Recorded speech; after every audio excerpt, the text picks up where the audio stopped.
بسم اللہ الرحمن الرحیم۔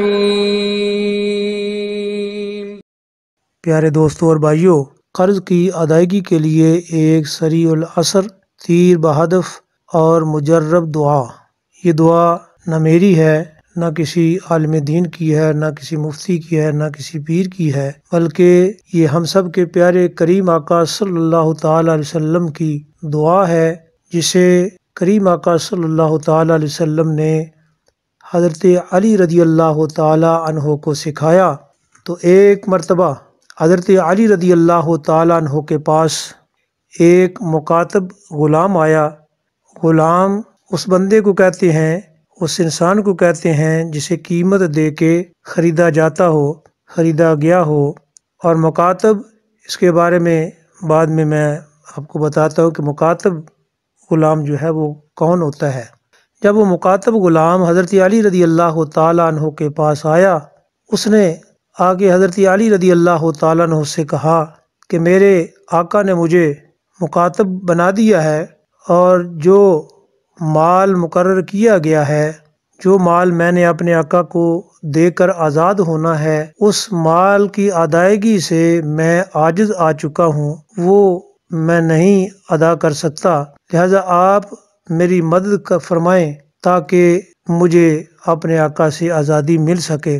تو حضرت علی رضی اللہ تعالیٰ عنہ نے فرمایا، کیا میں تمہیں کچھ ایسے کلمات نہ سکھا دوں جو رسول اللہ صلی اللہ تعالیٰ علیہ وسلم نے مجھے سکھائے تھے؟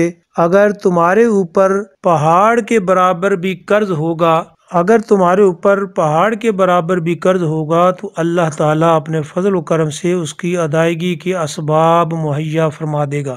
وہ کلمات یہ ہیں: اللہم اکفنی بحلالک عن حرامک واغننی بفضلک عمن سواک۔ ترجمہ ان الفاظ کا یہ ہے: اے اللہ، جن اشیاء کو تو نے حرام کیا ان سے بچاتے ہوئے اپنی حلال کردہ اشیاء کو میرے لیے کافی کر دے، اور اپنے فضل سے مجھے اپنے سوا ہر کسی سے بے نیاز کر دے۔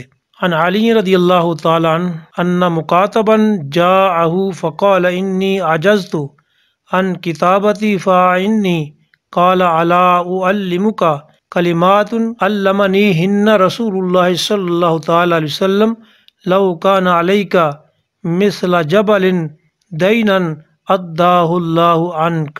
اس حدیث مبارکہ کی شرح میں ایک مکاتب غلام کا ذکر ہے۔ مکاتب وہ غلام ہوتا ہے جس نے اپنے آقا سے کچھ قسط وار ادا کیے جانے والے مال کے بدلے میں اپنی آزادی خریدنے کا معاہدہ کر لیا ہو، لیکن اس غلام کے پاس اپنے آقا کا قرض ادا کرنے کے لیے مال نہیں تھا، چنانچہ اس نے حضرت علی رضی اللہ تعالیٰ عنہ کی طرف رجوع کیا، ان سے درخواست کی کہ وہ قرض کی ادائیگی کے لیے میری مدد کریں۔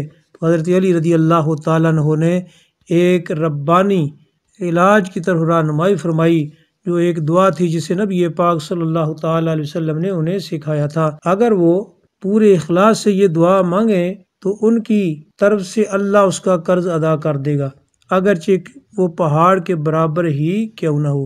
حضرت علی رضی اللہ تعالیٰ عنہ نے اس سے یوں فرمایا کہ تم اس طرح کہو، پھر جو اوپر والی دعا ہے وہ ساری دعا پڑھی۔ ویڈیو اگر اچھی لگے، پسند آئے تو ویڈیو کو لائک کریں، چینل کو سبسکرائب کریں، اور ویڈیو کو آگے اپنے دوست اور عزیز و اقربا کے ساتھ اس کو شیئر بھی کر دیا کریں۔